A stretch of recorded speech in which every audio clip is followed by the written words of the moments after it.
Assalamualaikum warahmatullahi wabarakatuh.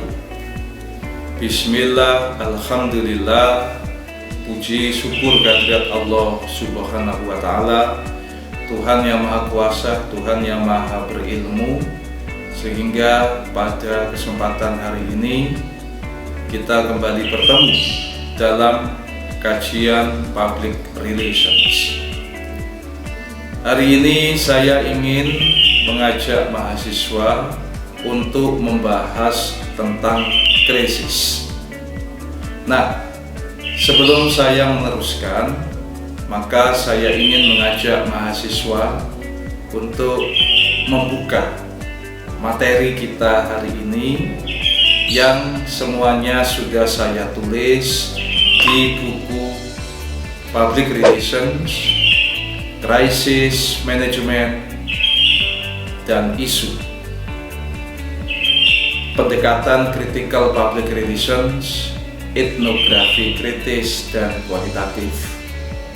Buku ini diterbitkan oleh penerbit Prenada Media Jakarta.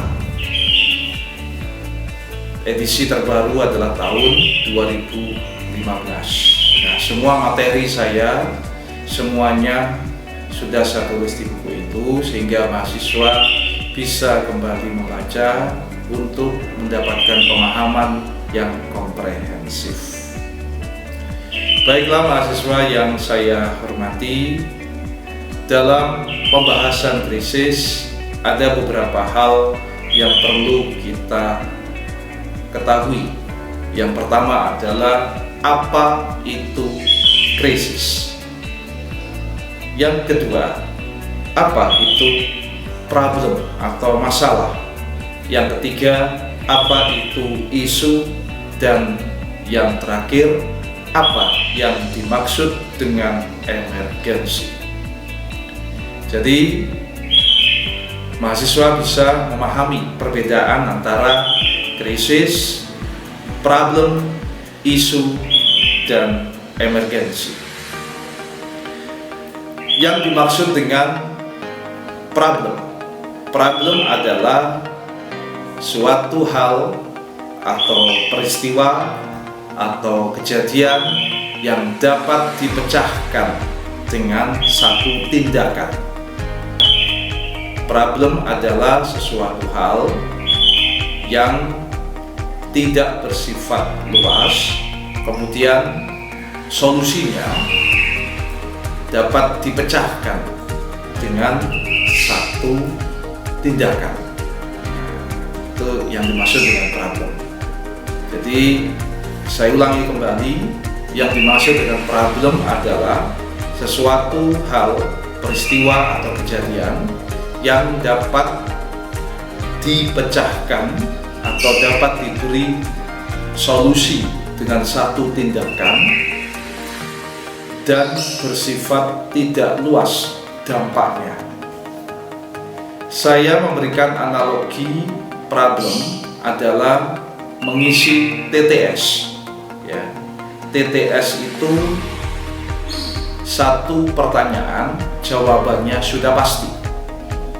Jadi kalau jawaban itu ditemukan ya, dan benar, maka problem dapat dipecahkan. Misalnya, pertanyaan 5 mendatar.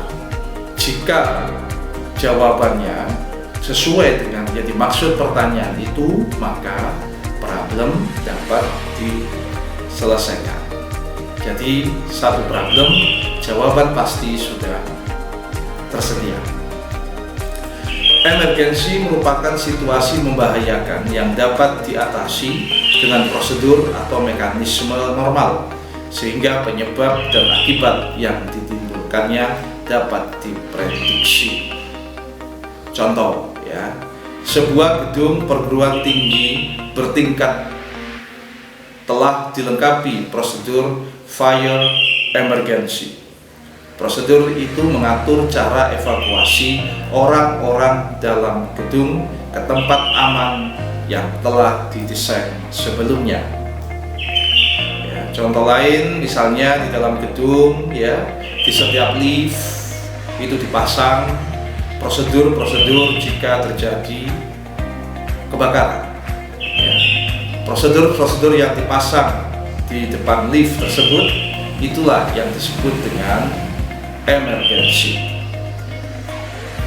Sedangkan yang dimaksud dengan krisis adalah peristiwa yang spesifik.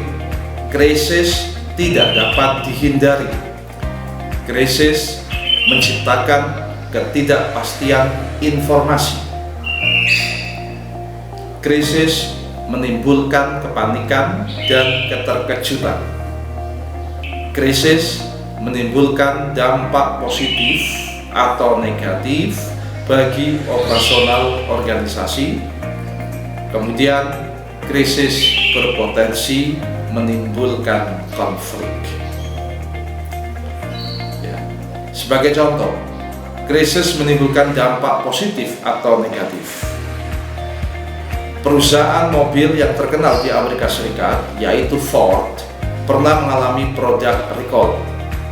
Ada 322.000 mobil Ford bermerek Saturn direkall akibat masalah kabel kelistrikan mobil. Ketika konsumen mendatangi dealer untuk pergantian produk, dealer mengadakan kegiatan piknik bersama, mencuci mobil konsumen, dan menyediakan acara hiburan. Konsumen meninggalkan dealer dengan sikap positif dan rasa khawatirnya hilang. Nah, dalam contoh di atas sebenarnya mengandung potensi krisis berdampak negatif. Tetapi karena perusahaan mampu melayani dan menyediakan kenyamanan kepada konsumen, maka krisis yang berdampak negatif tersebut menjadi titik balik dampak positif. Kemudian ada contoh lagi, krisis yang berpotensi menimbulkan konflik. Ya, ada partai yang tersangkut korupsi. Beberapa petinggi partai, bukan hanya satu, dua, ya, tapi beberapa petingginya terkena kasus korupsi. Beberapa hari, bahkan beberapa bulan, pemberitaan media terus-menerus secara gencar memberitakan proses korupsi tersebut. Padahal sebelumnya, partai tersebut juga dengan gencar, dengan semangat, dengan gencar, ya, berkampanye tentang bahaya korupsi dan menyatakan bahwa partainya adalah partai yang bebas korupsi. Pada kejadian ini dapat disimpulkan bahwa krisis bisa menimbulkan konflik, ya, karena para anggota partai saling menyalahkan. Yang namanya korupsi biasanya antara individu yang satu dengan individu yang lain saling terkait, ya, istilahnya korupsi jamaah. Tetapi ketika proses hukum terjadi, masing-masing individu yang terkait tadi sama-sama saling mengelak, saling mempertahankan diri, saling menganggap dirinya tidak bersalah, sehingga menyalahkan temannya sendiri. Inilah yang disebut krisis berpotensi menimbulkan konflik. Nah, mahasiswa yang saya hormati, jenis krisis ada beberapa yang biasa kita kenal. Yang pertama, krisis teknologi. Krisis teknologi ini adalah krisis yang diakibatkan oleh teknologi, ya, kesalahan-kesalahan yang disebabkan oleh teknologi. Misalnya kejadian yang menimpa mobil Ford tadi, bisa saja itu disebut krisis yang diakibatkan oleh teknologi. Ketika teknologi baru ternyata dalam aplikasinya tidak berjalan sebagaimana mestinya dan berdampak pada operasional produk secara keseluruhan. Kemudian yang kedua, krisis konfrontasi.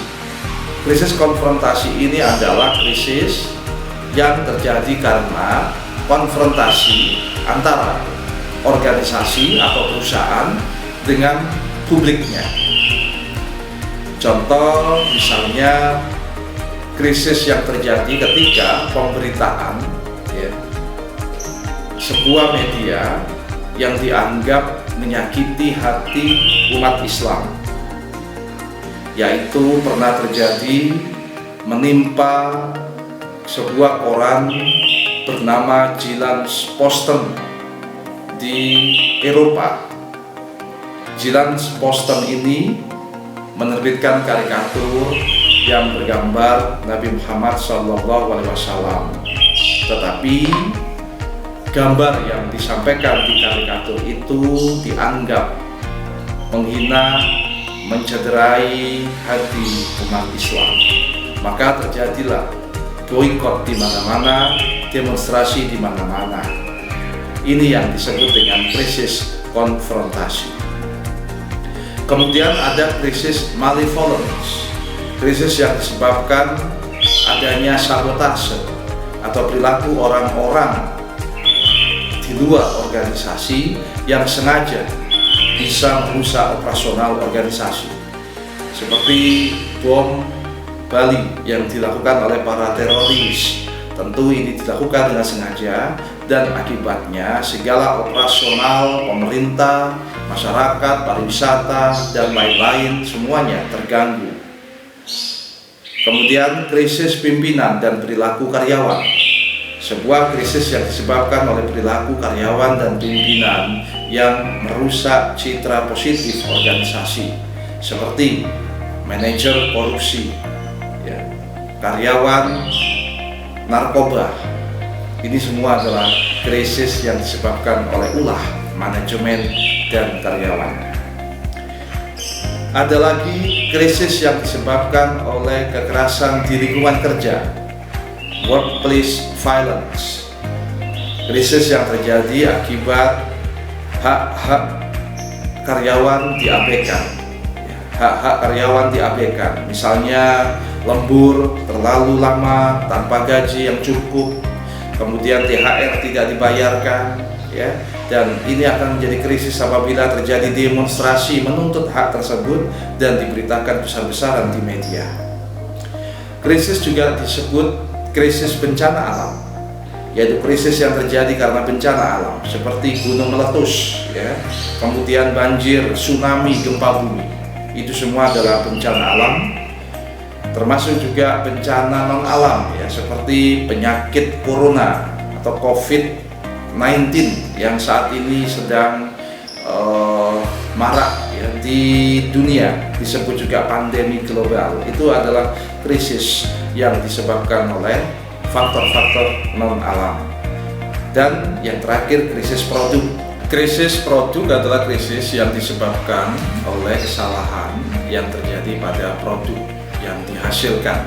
Misalnya ada produk, ya, yang berdampak negatif setelah dikonsumsi. Ada produk yang menimbulkan kanker, ya, akibat operasi misalnya.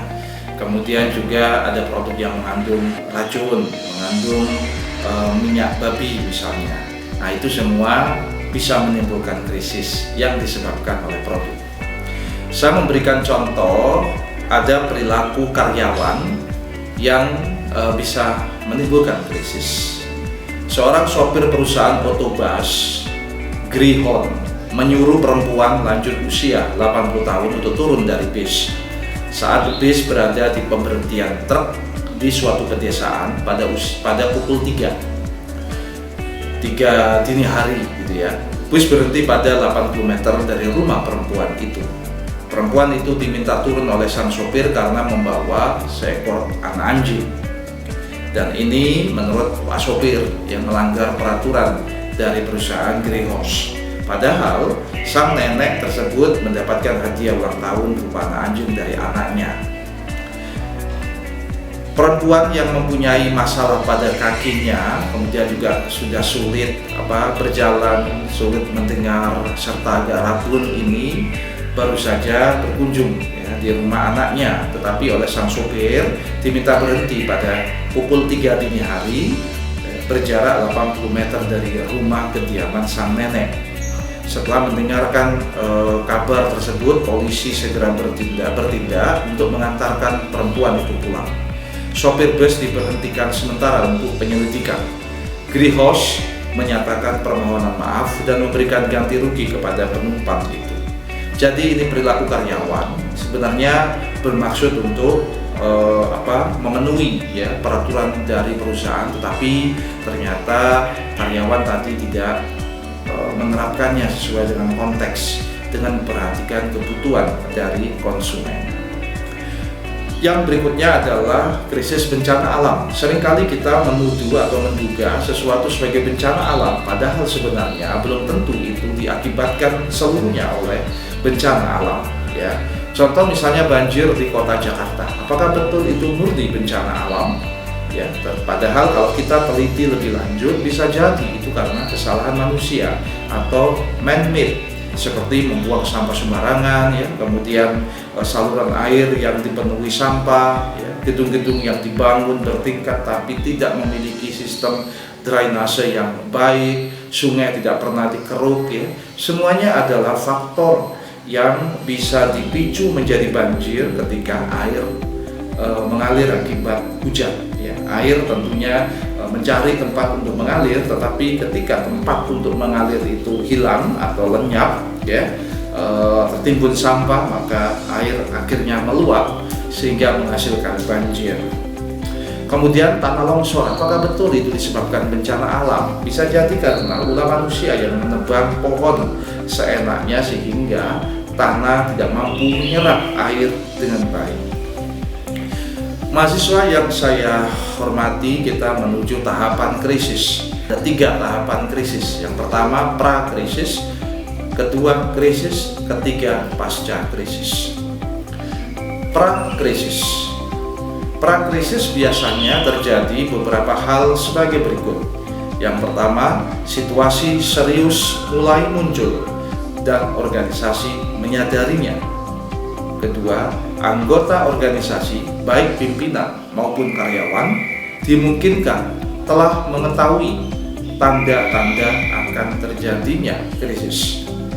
Yang ketiga, masa ini disebut prodromal karena muncul tanda-tanda langsung atau tidak langsung.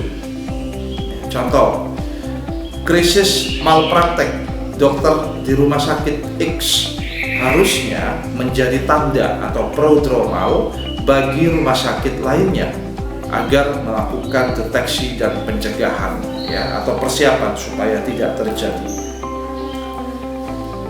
Kemudian masa pra-krisis menjadi besar karena tidak mempunyai krisis plan, termasuk tidak mempunyai aktivitas manajemen isu sehingga sulit mendapat informasi awal. 2. Menganggap remeh isu atau situasi serius atau underestimate.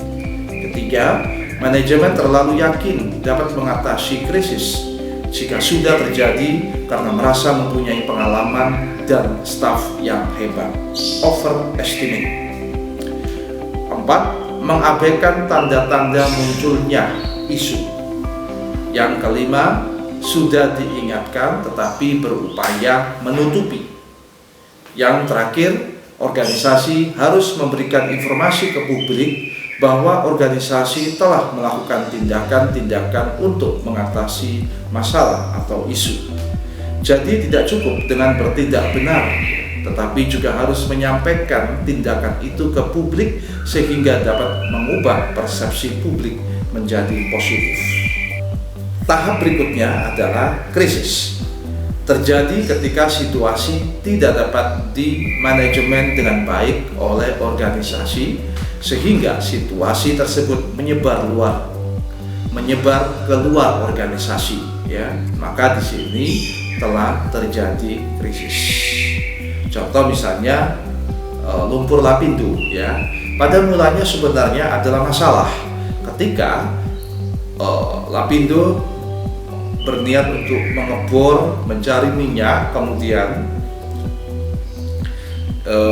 yang keluar adalah lumpur. Ketika diselidiki, penyebabnya adalah mata bor tidak diberi casing atau pengaman, maka ini adalah masalah dan bisa diatasi jika casing dipasang. Tetapi ternyata tidak, ya, maka lumpur pun keluar terus-menerus. Ketika lumpur keluar terus-menerus menggenangi desa, menggenangi rumah, membuat orang akhirnya mengungsi, maka muncul isunya adalah isu lingkungan hidup. Kemudian diberitakan terus-menerus, maka masalah yang semula hanya masalah berubah menjadi krisis. Tahap terakhir adalah pasca krisis.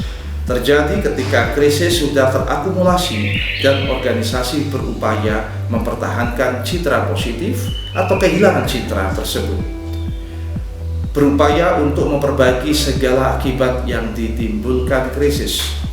Yang ketiga, tahap ini menentukan citra organisasi, menentukan gagal tidaknya manajemen mengatasi krisis. Yang keempat, jika gagal, kemungkinan terburuk adalah bangkrut.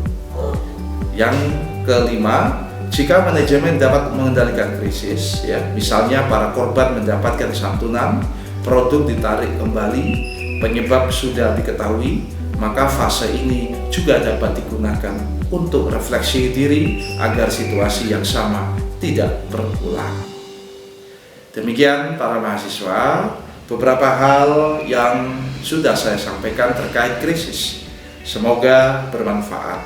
Sekali lagi, Anda bisa membaca literatur tentang krisis, ya, terutama literatur yang sudah saya tulis di buku yang tadi sudah saya sampaikan, yaitu Public Relations, Crisis, dan Isu, ya, produksi atau diterbitkan oleh penerbit Prenada Jakarta.